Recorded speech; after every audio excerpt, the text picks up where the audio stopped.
Si vous l'avez raté cette semaine, les portes des trams du métro express ont finalement été ouvertes au grand public. Le premier voyage gratuit a eu lieu le dimanche 22 décembre et s'étalera sur une période de 15 jours, soit jusqu'au 5 janvier 2020 et non 30 comme annoncé initialement. Metro Express Limited prévoit pour cette période de transporter quotidiennement 28 800 passagers, soit 2 400 passagers par heure, voyageant dans les deux sens entre Rosille et Port-Louis.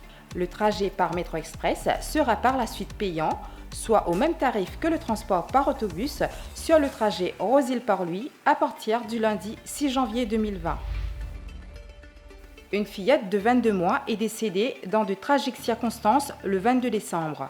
Son père l'a accidentellement percutée en faisant marche arrière dans sa cour à Rosille.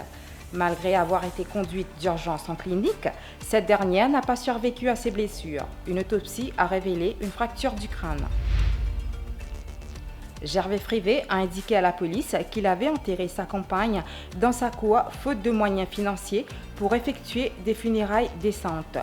Plusieurs unités de la police, dont la scientifique et des membres du ministère de la Santé, se sont rendus au domicile de Gervais Frivet à Valita-Saint-Pierre pour l'exhumation de la dépouille de sa compagne, Meenakshi Pidigadou, le jeudi 26 décembre.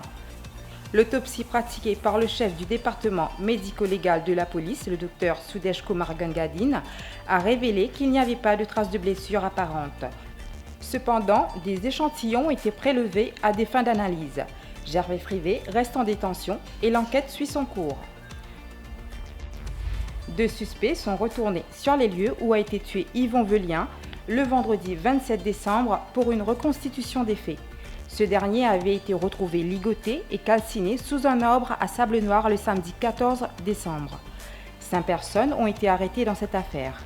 Il s'agit de sa compagne Catherine Antoine, de son fils adoptif Jordan Gajador et de 3 autres personnes soupçonnées d'avoir aidé à transporter la victime jusqu'au lieu où il a été découvert. 2 suspects ont indiqué ce vendredi aux enquêteurs leurs faits et gestes le jour du drame. L'autopsie a conclu à une asphyxie due à l'inhalation de fumée. La météo n'annonce rien de bon pour le passage au Nouvel An.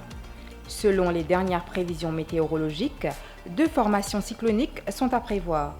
Les conditions sont favorables pour que la perturbation tropicale qui évolue au nord des Mascareignes s'intensifie davantage avec une tendance de mouvement vers le sud.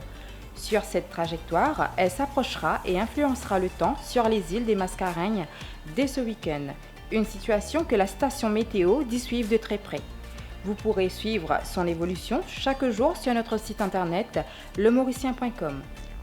Vous avez une info, une photo ou une vidéo, alertez-nous sur le 57 23 30 00.